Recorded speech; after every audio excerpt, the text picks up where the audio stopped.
Hey Math 111, welcome to section 7.3.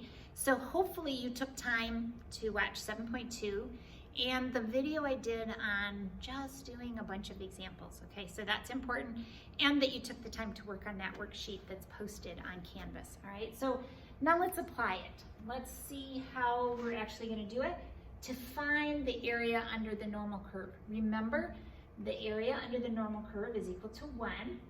We're going to talk about the probability of events, find a z-score from a given normal probability. We call that inverse normal. I call it reverse normal, and I'll explain why.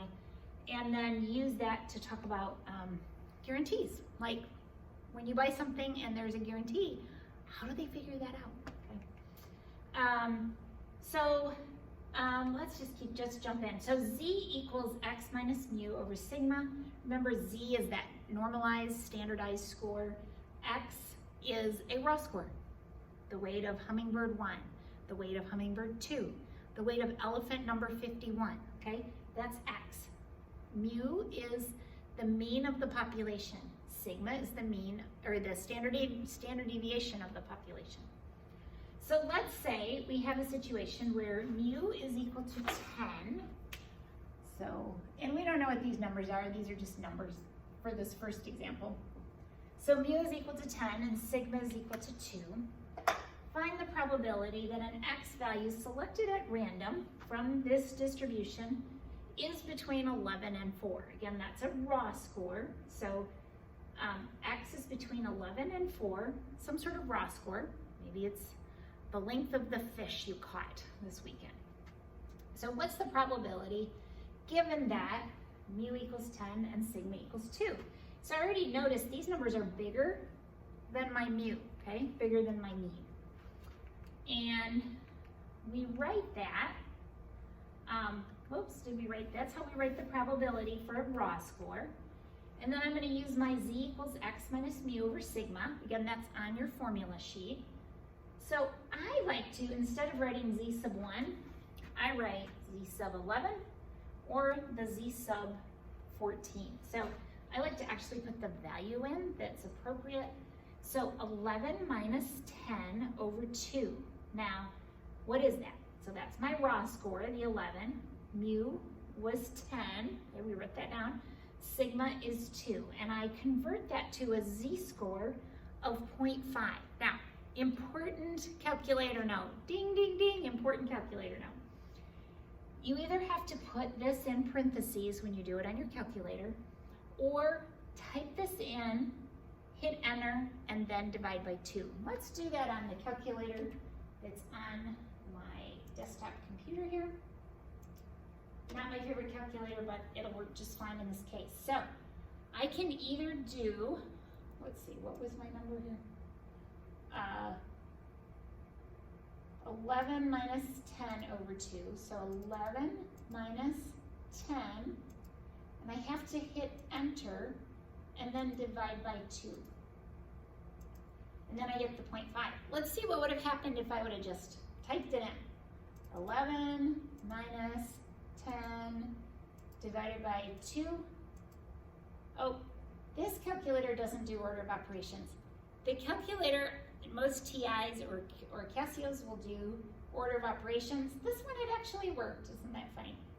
But the other way to do it is, let me pull up scientific, is do parentheses 11 minus 10, close the parentheses, divided by 2. All right? What I was trying to show you, a normal calculator, not this, I've never liked the calculator on the computer, in case you wonder, is order of operations does division before it does subtraction. So on a Texas Instruments or Casio or any other normal calculator, it would actually do a 10 divided by 2 and then subtract that from 11, right? Which obviously wouldn't give us 0.5. So here is how we convert a raw score to a z-score. If I were to draw a picture, here's raw scores, okay? So mu is 10. I just listed the numbers along here, and I have a purple area that goes from 11 to 14. Now what's interesting, when I convert it to a normalized, 0's in the middle, and again, I have this purple area, and this purple area are identical. Isn't that interesting? It's the same area, little different shape. The reason why is you have different standard deviations. Remember, when we convert to a z-score, the standard deviation is 1, so I expect things to be more compact. This, the problem we were given, standard deviation was 2, so I expect it to be a little more spread out, okay? But this is why we can take this approach of taking a raw score and convert it to a z-score, because these areas are the same. All right, so the probability, and please, please, please get in the habit of writing this out just like this. I did a bunch on that worksheet, and but I want you to get in the habit of writing this out. So the probability that x is between 11 and 14 is equal to the probability that z is between 0.5 and 2. But remember, we can only look up things to the left of z. So we have to put that in a format where both of these are to the left. So z is less than 2, z is less than 0.5. So when I looked that up, 0.9772. So I went to my z-score chart, found 2, and I found that it was 0.9772. I go to my z-score chart, I look up 0.5, and it's 0.6915. So I do this subtraction, and it's 28.57, or 28.57%.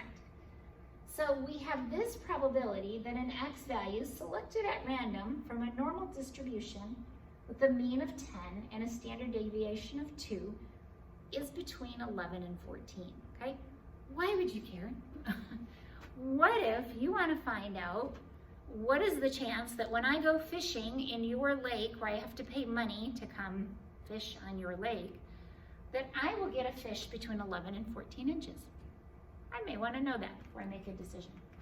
All right, so inverse normal distribution. Now, I call this reverse. The reason why I call it reverse is, to me, inverse seems like 1 over, but reverse seems like going backwards. If I went left to right and then I want to go right to left. This is going backwards. We're going to start with the z-score and then go to a raw score. So a z-score or a probability. So sometimes we need to find z or x scores that correspond to an area under a normal curve, okay? Remember, the area under the curve is a probability or a percentage. So especially a guarantee period. So what if we bought a fancy video game system called Magic Video Games, and they sell this expensive video game package.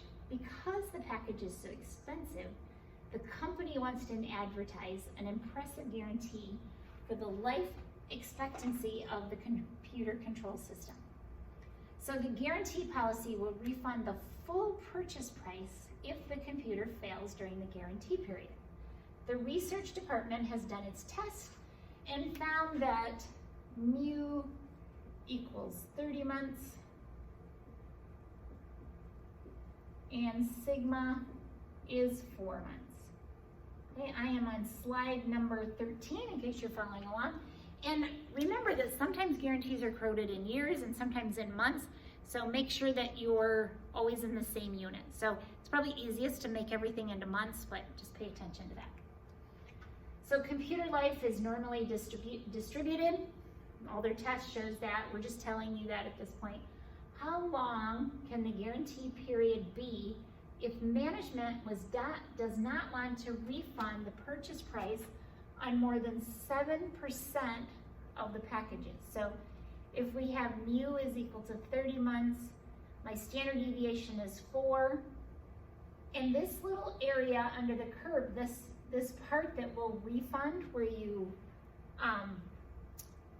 we gotta find that. We wanna know how many months is this little area. What is the 7%? Well, 7% is the area under the curve, which is 0.07, right?